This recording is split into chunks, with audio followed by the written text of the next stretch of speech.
যখন আমরা কোনো কিছুর মধ্যে খুব গভীরভাবে ঢুকে যাই বা এই ধরো কোনো কিছুর সঙ্গে আষ্টেপৃষ্ঠে জড়িয়ে যাই, তাহলে সেখান থেকে বেরিয়ে আসা কিন্তু খুবই কষ্টের। আর সেই কষ্টের কথাগুলোই আজ আমি তোমাদের সঙ্গে শেয়ার করব।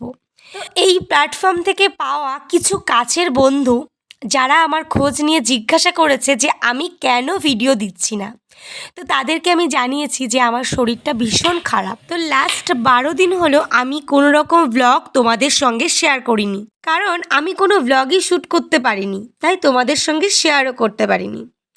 তো প্রথমে ছেলের জ্বর এলো, তো 3-4 দিনের মধ্যে ছেলের জ্বরটা ঠিক হয়ে গেল। ঠিক তার 2 দিন পরে আমার জ্বর এলো। জ্বর সাথে তীব্র মাথা যন্ত্রণা, হাত পা ব্যথা, শরীর ভীষণ দুর্বল। তোমাদের ভালোবাসায় আমিও 5 দিনের মধ্যে সুস্থ হয়ে গেলাম। তার পরদিন সকালে আমি ভাবলাম আজ একটা ভিডিও আমার বন্ধুদের উপহার দিই। ঠিক সেদিনই সকালবেলায় আমার আর একটা যে ফোন ছিল সেটা খারাপ হয়ে গেল।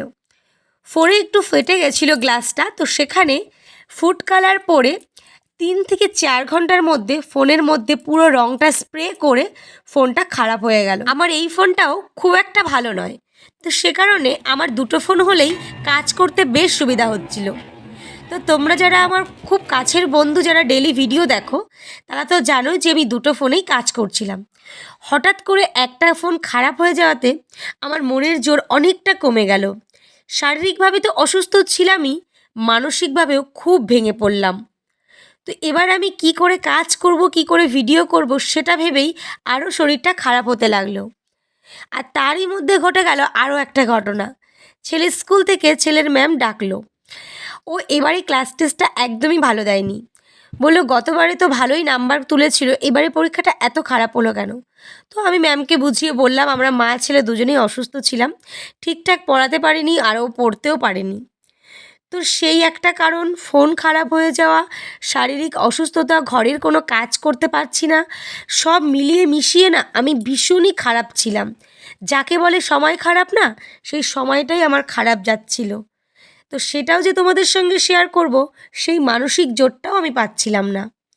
তো আজ প্রায় 13 থেকে 14 দিন পর আমি আবার তোমাদের একটা ভিডিও উপহার দিলাম।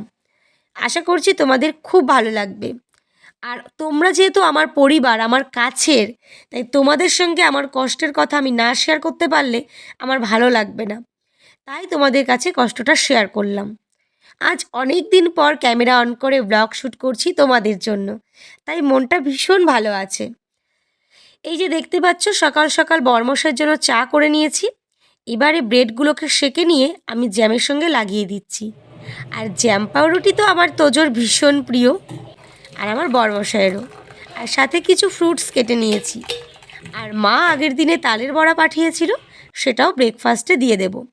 আর পুজোর লাড্ডু ছিল, তো লাড্ডুটাও দিয়ে দিলাম। এই হলো আমার বরমশাইয়ের ব্রেকফাস্ট। তো চলো আর কথা বাড়াবো না, এটা ওকে আগে দিয়ে আসি, কারণ ও ভীষণ ব্যস্ত মানুষ, খেয়ে বেরোবে। ও খেয়ে বেরিয়ে গেলে আবার কথা বলছি।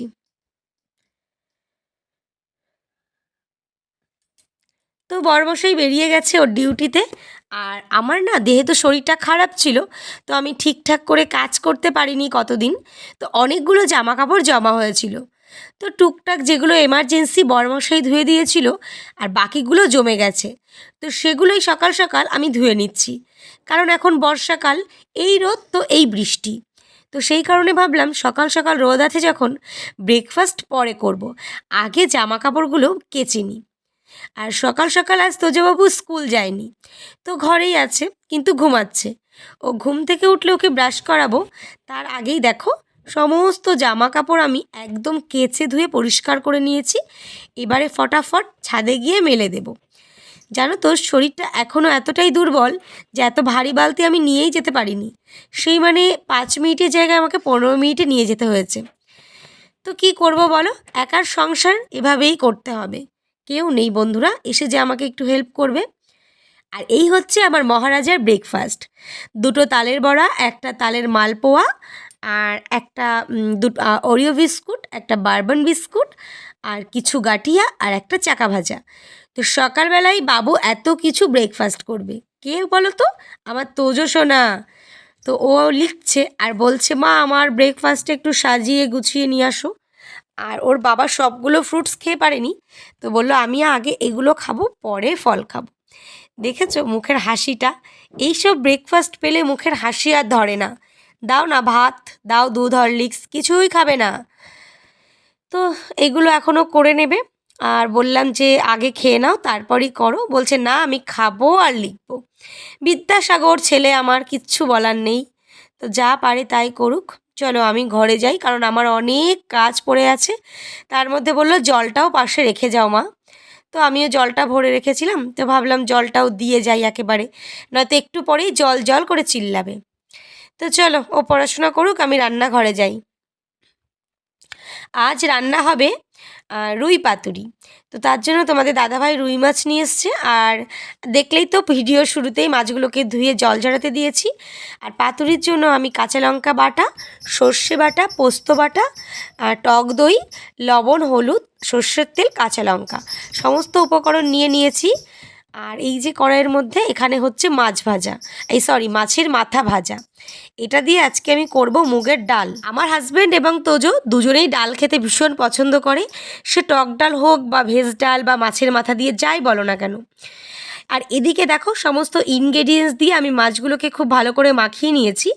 তো দেখলাম যে অনেকটা গ্রেভি বেশি আছে, আর যে 2 পিস মাছ পড়ে আছে সেটাও আমি নিয়ে নিলাম। নিয়ে সমস্ত মাছগুলোর সঙ্গে খুব ভালোভাবে সমস্ত মশলাটা মাখিয়ে নিলাম। এবারে আমি কলা পাতাগুলোকে সেঁকে নেব। জানো তো বন্ধুরা, কলা পাতাগুলো 2 দিন হলো ঘরে এনে রেখেছে, তো সেই কারণে কলা পাতাটা একটু হলুদ হলুদ হয়ে গেছে।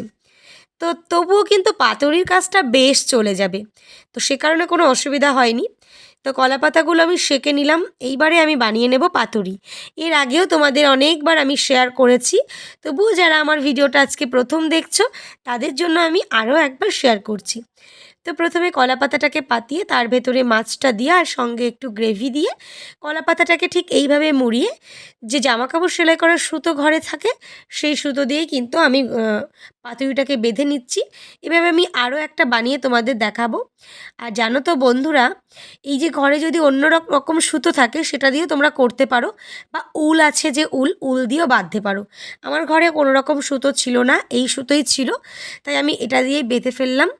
তো আমার মোট 8টা মতো পাতুরি হয়েছে। এবারে আমি এগুলোকে 20 মিনিট মতো ফ্রাই করে নেব, এপাশে 10 মিনিট এপাশে 10 মিনিট, তাহলে কিন্তু পাতুরি একদম রেডি হয়ে যাবে। তো এই হলো আমাদের আজকে দুপুরের মেনু। তো চলো আবার সন্ধ্যায় কথা হচ্ছে। Hello guys, good evening. তো শরীরটা এখনও খুব একটা ভালো হয়নি, তাই আমার এনার্জি নেই তোমাদের সামনে এসে কথা বলার, ভালো লাগছে না। তো আমি রেডি হয়ে নিয়েছি, আর সাথে একটা প্যারাসিটামলও খেয়ে নিয়েছি, কারণ ছেলেকে নিয়ে শরীর খারাপের জন্য 2 দিন ক্লাসে যেতে পারিনি। তো আজ তো যেতেই হবে, কারণ আজ শরীরটা অনেকটা ভালো আছে। তবুও একটা ওষুধ খেয়ে নিলাম। খেয়ে নিয়ে দেখো ছেলেকে রেডি করে দিয়েছি, আমি রেডি হয়ে গেছি। তো চলো এখন যাব ছেলেকে নিয়ে ক্লাসে। ফিরে এসে তোমাদের সঙ্গে কিছু শেয়ার করব না। আজকের ভিডিওটা এতটুকুই বন্ধুরা, তোমাদের কেমন লাগলো সেটা অবশ্যই কমেন্ট করে জানাবে, ভালো লাগলে লাইক করবে, আর নতুন বন্ধু হলে অবশ্যই চ্যানেলটা সাবস্ক্রাইব করবে। তো চলো বন্ধুরা, টাটা, ভালো থেকো, সাবধানে।